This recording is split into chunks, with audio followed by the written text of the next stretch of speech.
K Black Boxing here with a quick video. Lopez, Thurman tonight for the 147-pound WBA title. They both made weight yesterday. They came in at 146.5 pounds. First and foremost, shout out to Rinky Wright, man. Ronald Rinky Wright.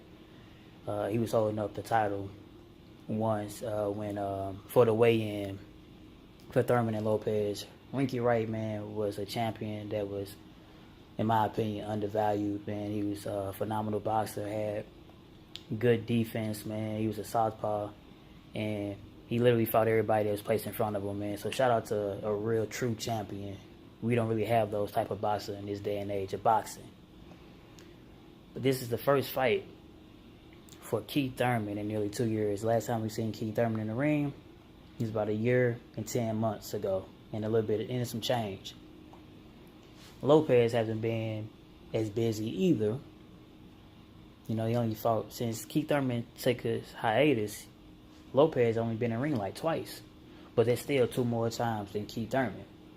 Keith Thurman, we know he was nursing injuries and going on a world tour and doing everything under the sun, and he hasn't been living a fighter's lifestyle either. He ballooned up in weight, and you know, this guy, man, he would have done more talking than any goddamn thing. You know, I'm not against anybody getting 100% ready, and if you truly are injured, but there's no damn way this man should have been out of the ring, and it's probably of his career for 2 years.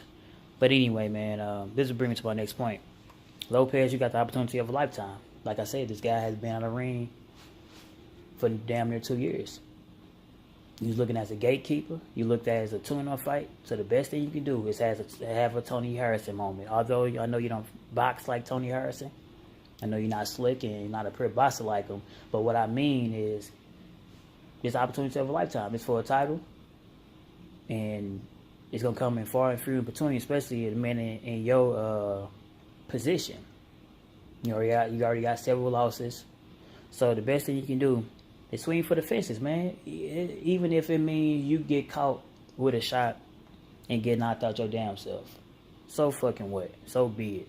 At least you went in there and try to fight. Don't have no Adrian Broner moment to try to make it to the distance and, you know, hold back punches and land when you see some clean openings and think you did something. Nah, you're gonna have to go in there and try to take the title from this guy and do everything you can possibly do. You know what I mean? So when you look yourself in the mirror tomorrow, you can say, hey, I literally gave it to Keith Thurman, win, lose, or draw. Keith, we already know, Keith Thurman is a phenomenal boxer. I know people give him a whole lot of shit. I gave him shit as well. He's a phenomenal boxer. He can move. He can fight going forward, going backwards. He got power. The man is, he's unorthodox as well at times. But the man definitely can box. You know, he was even, in my opinion, looked at as the top welterweight before he left on his hiatus. Because, you know, he fought Sean Porter and he unified with Danny Garcia. Then we haven't seen him since. And since then, we already know Earl Spence had a belt. Sean Porter got a belt now because him and Danny Garcia fought for the belt that Keith Thurman had to relinquish due to his inactivity. And we have a newcomer and Terrence Crawford stepping up in a new division, which is the welterweight division. He got a title now as well. So, you know, we got 4 title holders, 3 of them are undefeated. We're gonna see one tonight in Keith Thurman. You're gonna see the rest of the guys as the year progresses.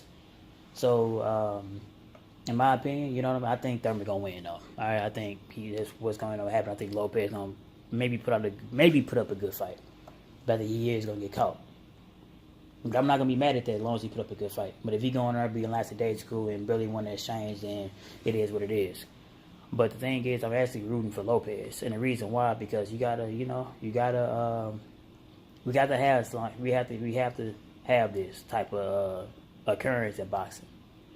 Although I believe Charlo won, but it's really not that bad that Tony Harrison got the belt, because hopefully we have some unification. Because we all know we heard what both Hurd and Charlo said, but we don't know if the unification was going to occur. Just like we don't know if these guys. You already heard Keith Thurman already said that he's fucking, if he do fight for a title this year for unification, it's going to be for the WBC. So by him saying that, you already know that he's not planning on unifying with nobody. This is nothing but a get back here. So in order for some transition and some shit to happen, some upsets might have to happen to get some unification. Other than that, the title holders in the 147-pound division right now, they're going to fight their fights, and I guarantee they don't unify after that. They're going to have some other fights that they're going to try to win, put them in the best position to win, rather. But it is what it is, man. What y'all take on tonight's fight between Lopez and Thurman? I think Thurman wins either by knockout or unanimous decision. Although I will be rooting for Lopez. K Black.